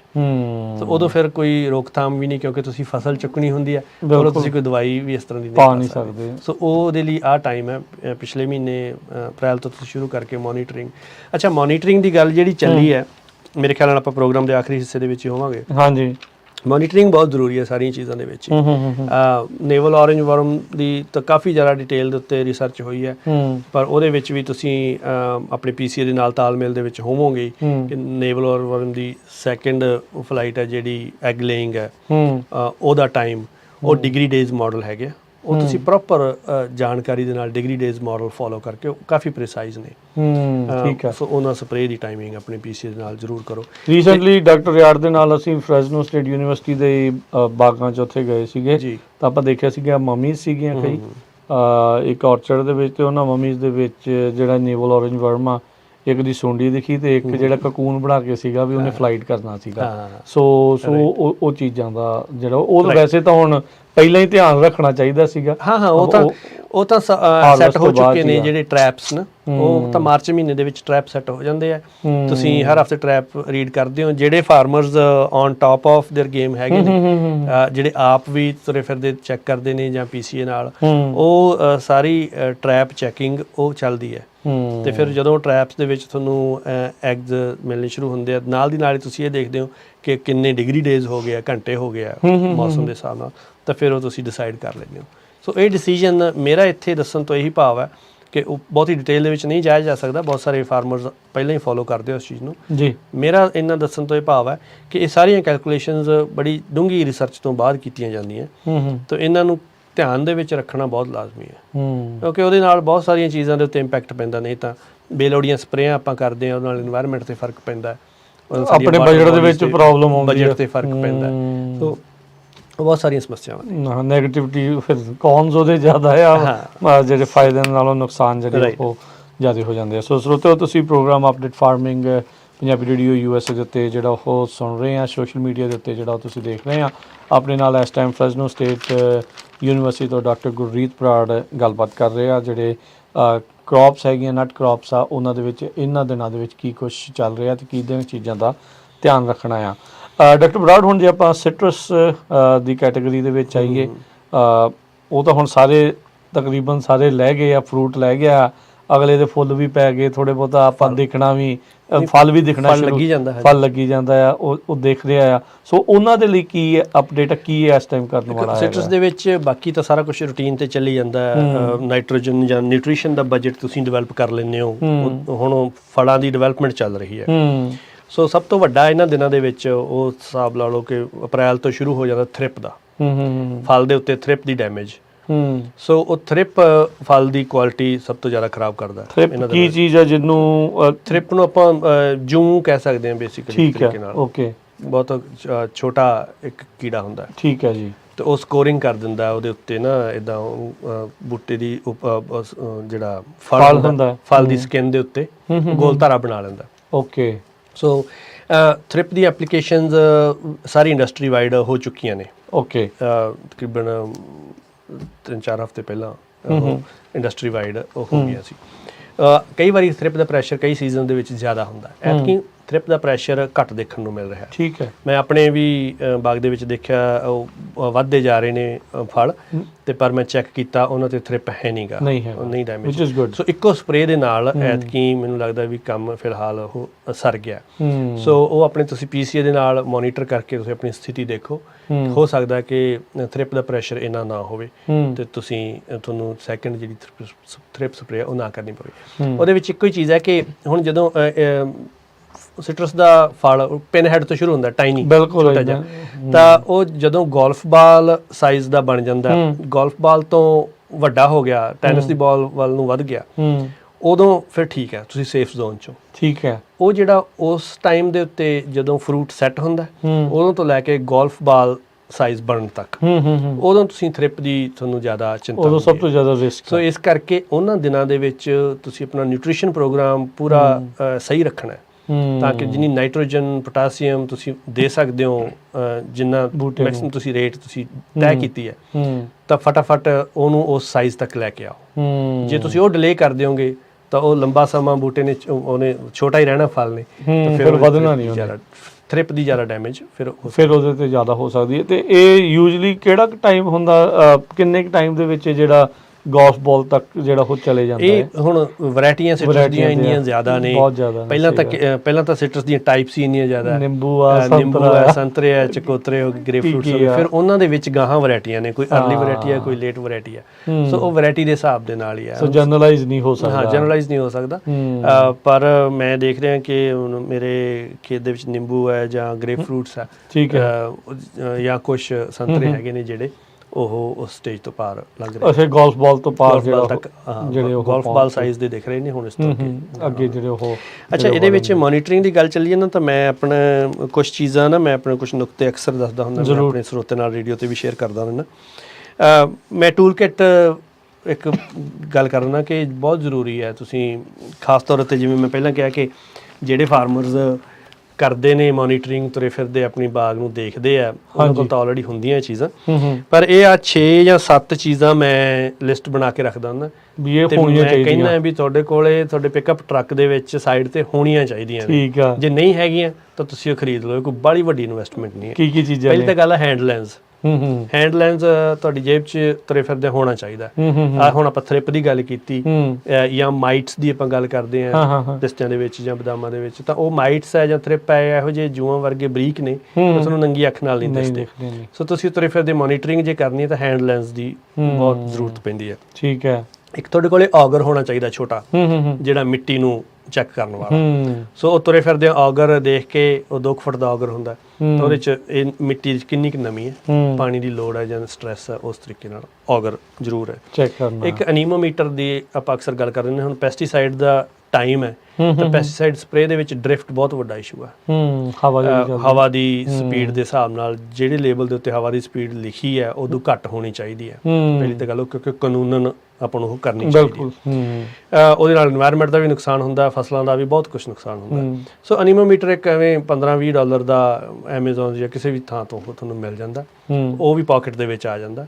ਉਹਦੇ ਵਿੱਚ ਅਕਸਰ ਅੱਜ ਕੱਲ ਉਹ ਬੈਟਰੀ ਆਪਰੇਟਡ ਹੁੰਦਾ, ਉਹਦੇ ਵਿੱਚ ਹੀ ਤੁਹਾਨੂੰ ਹਿਊਮਿਡਿਟੀ, ਟੈਂਪਰੇਚਰ ਤੇ ਸਾਰਾ ਕੁਝ, ਤੇ ਇੱਕ ਛੋਟਾ ਜਿਹਾ ਪੱਖਾ ਲੱਗਿਆ ਹੁੰਦਾ, ਵਿੰਡ ਸਪੀਡ ਵੀ ਉੱਥੇ ਚੈੱਕ ਹੋ ਜਾਂਦੀ ਹੈ। ਸੋ ਉਹ ਤੁਸੀਂ ਨਾਲ ਰੱਖੋ, ਜਦੋਂ ਵੀ ਸਪਰੇ ਐਪਲੀਕੇਸ਼ਨ ਦਾ ਡਿਸਾਈਡ ਕਰਨਾ ਤਾਂ ਤੁਸੀਂ ਜ਼ਰੂਰ ਚੈੱਕ ਕਰਨੀ ਹੈ। ਠੀਕ ਹੈ। ਇੱਕ ਪਾਕਟ ਨਾਈਫ ਤੁਹਾਡੇ ਕੋਲ ਜ਼ਰੂਰ ਹੋਣਾ ਚਾਹੀਦਾ। ਤੁਰੇ ਫਿਰਦੇ ਤੁਸੀਂ ਕੋਈ ਚੈੱਕ ਕਰਨਾ, ਬੂਟੇ ਦੇ ਨਟ ਦੀ ਡਿਵੈਲਪਮੈਂਟ ਚੈੱਕ ਕਰਨੀ ਜਾਂ ਕੁਝ ਕੱਟ ਕੇ ਦੇਖਣਾ, ਉਹ ਪਾਕਟ ਨਾਈਫ ਤੁਹਾਡੇ ਜ਼ਰੂਰ ਹੋਣਾ ਚਾਹੀਦਾ। ਸ਼ਾਵਲ ਇਹ ਜ਼ਰੂਰ ਹੋਣਾ ਚਾਹੀਦਾ, ਕਈ ਵਾਰੀ ਜੜ੍ਹਾਂ ਨੂੰ ਆਪਾਂ ਪੱਟ ਕੇ ਦੇਖਣਾ।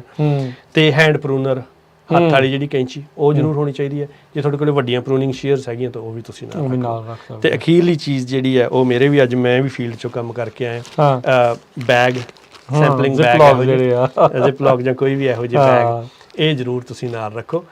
ਕਈ ਵਾਰੀ ਆਪਾਂ ਨੂੰ ਤੱਤੇ ਘਾਹ ਆਪਾਂ ਨੂੰ ਪਤਾ ਨਹੀਂ, ਲੋੜ ਪੈ ਜਾਂਦੀ ਹੈ, ਕਿਆ ਕੁਛ ਇਹੋ ਜਿਹਾ ਦਿਖ ਰਿਹਾ ਹੈ, ਕੋਈ ਬਗ ਨਵਾਂ ਦਿਖ ਗਿਆ ਜਾਂ ਬੂਟੇ ਨੂੰ ਕੋਈ ਬਿਮਾਰੀ ਇਹੋ ਜਿਹੀ ਲੱਗੀ ਹੈ, ਪੱਤੇ ਨਾਲ ਦੀ ਨਾਲ ਤੁਸੀਂ ਤੋੜ ਕੇ ਤੁਸੀਂ ਆਪਣੇ ਫਰਿੱਜ ਦੇ ਵਿੱਚ ਰੱਖੋ ਤੇ ਉਸੇ ਦਿਨ ਜਾਂ ਅਗਲੇ ਦਿਨ ਤੁਸੀਂ ਲੈਬ ਨੂੰ ਭੇਜ ਦਿਓ। ਇਹ ਚੀਜ਼ ਬਹੁਤ ਤੁਸੀਂ ਇੱਕ ਚੀਜ਼ ਪਹਿਲਾਂ ਗੱਲ ਕਰ ਰਹੇ ਸੀਗੇ, ਆਈ ਥਿੰਕ ਕਾਪਰ ਡੈਫੀਸ਼ੀਐਂਸੀ ਦੀ। ਮੈਂ ਪਰਸਿਮਨ ਲਾਇਆ ਸੀ, ਮੇਰਾ ਪਰਸਨਲ ਜਿਹੜਾ ਇਹ ਕੁਐਸਚਨ ਆ, ਸ਼ਾਇਦ ਪਾਣੀ ਮੈਨੂੰ ਲੱਗਦਾ ਉਹਨੂੰ ਮੇਰੇ ਕੋਲ ਜ਼ਿਆਦਾ ਪੈ ਗਿਆ। ਬੜੇ ਸੋਹਣੇ ਹਰੇ ਪੱਤੇ ਸੀ, ਹੁਣ ਸਾਰੇ ਬਰਾਊਨ ਹੋ ਗਏ ਆ, ਤੇ ਉਹ ਜਦੋਂ ਤੁਸੀਂ ਕਹਿੰਦੇ ਵੀ ਫਲੈਗ ਵਾਂਗੂ ਪੱਤੇ ਉਹਦੇ ਤੇ ਲੱਗੇ ਆ, ਪਰ ਝੜੇ ਨਹੀਂ ਆ, ਪਰ ਸੁੱਕ ਗਏ ਆ। ਹਾਂ, ਉਹਦੇ 'ਚ ਪਾਣੀ ਘਰਾਂ ਦੇ ਵਿੱਚ ਅਕਸਰ ਇਹ ਹੁੰਦਾ, ਘਰਾਂ ਦੀ ਮਿੱਟੀ ਕੰਪੈਕਟ ਹੁੰਦੀ ਹੈ। ਜਦੋਂ ਅਸੀਂ ਬੂਟਾ ਲਾਉਣਾ ਨਾ, ਇੱਧਰੋਂ ਪਰਸਿਮਨ ਵਰਗਾ ਜਾਂ ਕੋਈ ਵੀ ਵੱਡਾ ਬੂਟਾ ਲਾਉਣਾ ਹੈ, ਜਿਹੜੀਆਂ ਜੜ੍ਹਾਂ ਨੇ ਫੈਲਣਾ, ਤਾਂ ਉਹ ਵੱਡਾ ਟੋਆ ਪੁੱਟਣ ਦੀ ਲੋੜ ਹੁੰਦੀ ਹੈ। ਵੱਡਾ ਟੋਆ ਪੁੱਟ ਕੇ ਉਹਨੂੰ ਥੋੜਾ ਜਿਹਾ ਪੋਲਾ ਕਰੋ, ਮਿੱਟੀ ਨੂੰ ਅੱਧੀ ਮਿੱਟੀ ਵਾਪਸ ਨਾ ਪਾਓ, ਅੱਧੀ ਪਾਓ, ਬਾਕੀ ਦੀ ਉਹਦੇ ਵਿੱਚ ਕੰਪੋਸਟ ਵਗੈਰਾ ਮਿਕਸ ਕਰੋ ਜਾਂ ਹਲਕੀ ਮਿੱਟੀ ਮਿਕਸ ਕਰੋ। ਸੋ ਉਹਦੇ ਨਾਲ ਬੂਟੇ ਦੀਆਂ ਜੜ੍ਹਾਂ ਨੂੰ ਜਗ੍ਹਾ ਮਿਲਦੀ ਹੈ, ਸਾਹ ਆਉਂਦਾ। ਅਕਸਰ ਇਹ ਵੇਖਿਆ ਜਾਂਦਾ ਕਿ ਬੂਟੇ ਪਹਿਲੇ ਸਾਲ ਤਾਂ ਬੜੇ ਵਧੀਆ, ਦੂਜੇ ਸਾਲ 'ਚ ਜਦੋਂ ਜਾਂਦੇ ਆ ਤੇ ਉਦੋਂ ਬਾਅਦ ਉਹ ਡਾਈ ਡਾਊਨ, ਉਹਦਾ ਇਹ ਹੈ ਕਿ ਉਹਦਾ ਸਿੱਧਾ ਸੰਬੰਧ ਇੱਕ ਚੀਜ਼ ਦੇ ਨਾਲ ਹੈ ਕਿ ਜਦੋਂ ਅਸੀਂ ਜਿੱਦਾਂ ਕਿ ਟੋਆ ਪੁੱਟਦੇ ਹਾਂ, ਆਪਾਂ 5 ਗੈਲਨ ਬਕਟ ਹੁੰਦੀ ਹੈ ਜਿਹੜੀ, ਉਹਦੇ ਜਿੰਨਾ ਕਿ ਟੋਆ ਪੁੱਟ ਲਿਆ ਪਹਿਲੇ ਸਾਲ ਵਧੀਆ ਜੜ੍ਹਾਂ, ਉਹ ਜਦੋਂ ਫਿਰ ਸਖਤ ਮਿੱਟੀ ਵੱਲ ਨੂੰ ਜਾਂਦੀਆਂ ਨੇ, ਉੱਥੇ ਜੜ੍ਹਾਂ ਬਲੌਕ ਹੋ ਜਾਂਦੀਆਂ ਨੇ। ਫਿਰ ਆਲੇ ਦੁਆਲੇ ਜਿੰਨੀ ਸਖਤ ਮਿੱਟੀ ਹੈ ਪਾਣੀ ਆਪਾਂ ਲਾਈ ਜਾਂਦੇ ਨੇ ਲਗਾਤਾਰ, ਹੂੰ ਉੱਥੇ ਪਾਣੀ ਜ਼ਿਆਦਾ ਖੜਦਾ ਰਹਿੰਦਾ ਨਾ, ਤੇ ਉਹ ਬੂਟੇ ਦੀਆਂ ਜੜ੍ਹਾਂ ਰੌਟ ਹੋਣੀਆਂ ਸ਼ੁਰੂ ਹੋ ਜਾਂਦੀਆਂ। ਸੋ ਫਿਰ ਦੂਜੇ ਕੁ ਸਾਲ ਜਾਂ ਤੀਜੇ ਕੁ ਸਾਲ ਬੂਟੇ ਫਿਰ ਕੀ ਇਹਦਾ ਇਲਾਜ ਕੀ ਕੀਤਾ ਜਾ ਸਕਦਾ? ਚਲੋ ਹੁਣ ਟੋਇਆ ਤਾਂ ਨਹੀਂ ਪੱਟਿਆ ਜਾ ਸਕਦਾ, ਉਹ ਤਾਂ ਲਾ ਲਿਆ ਆਪਾਂ। ਨਹੀਂ, ਪਰ ਉਹਦੀ ਜਿਵੇਂ ਆਪਾਂ ਗੋਡੀ ਕਰਦੇ ਆ ਆਲੇ ਦੁਆਲੇ, ਜੜ੍ਹਾਂ ਦੇ ਆਲੇ ਦੁਆਲੇ ਗੋਡੀ ਕੀਤੀ ਜਾ ਸਕਦੀ ਹੈ। ਪਾਣੀ ਹਿਸਾਬ ਨਾਲ ਉਹਦੀ ਫ੍ਰੀਕੁਐਂਸੀ ਵਧਾ, ਸੌਰੀ, ਜਿਹੜੀ ਰੂਟ ਦੀ ਰੌਟ ਦਾ ਕੋਈ ਹੋਰ ਵੀ ਤਰੀਕਾ ਪਤਾ ਕਰਨ ਦੇ ਲਈ ਵੀ ਇਹਨੂੰ ਕੋਈ ਬਿਮਾਰੀ ਆ ਜਾਂ ਇਹੀ? ਉਹ ਤਾਂ ਤੁਸੀਂ ਜਿਵੇਂ ਮੈਂ ਸ਼ਵਲ ਦਾ ਦੱਸਿਆ ਵੀ ਤੁਸੀਂ ਸ਼ਵਲ ਦੇ ਨਾਲ ਬੂਟੇ ਦੀਆਂ ਜੜ੍ਹਾਂ ਥੋੜ੍ਹੀਆਂ ਨੰਗੀਆਂ ਕਰਕੇ ਚੈੱਕ ਕਰੋ, ਉਹਨੂੰ ਤੁਸੀਂ ਚੈੱਕ ਕਰ ਲਓ। ਉਹਦਾ ਪਤਾ ਲੱਗ ਜਾਂਦਾ, ਰੌਟ ਦਾ ਪਤਾ ਲੱਗ ਜਾਂਦਾ। ਠੀਕ, ਕਾਲੀਆਂ ਹੋ ਜਾਣਗੀਆਂ, ਉਹ ਮੱਛੀਆਂ ਹੋਈਆਂ ਹੋਣਗੀਆਂ, ਤੇ ਉਹ ਤੁਹਾਨੂੰ ਪਤਾ ਲੱਗ ਜੂਗਾ ਠੀਕ ਪੱਟ ਕੇ ਜੀ। ਬਿਲਕੁਲ। ਸੋ ਧੰਨਵਾਦ ਡਾਕਟਰ ਬਰਾੜ, ਬੜੀ ਮਿਹਰਬਾਨੀ, ਤੁਸੀਂ ਆਏ ਸਾਡੇ ਨਾਲ, ਇਹ ਜਿਹੜੀਆਂ ਅਹਿਮ ਗੱਲਾਂ ਬਾਤਾਂ ਜਿਹੜੀਆਂ ਉਹ ਕੀਤੀਆਂ।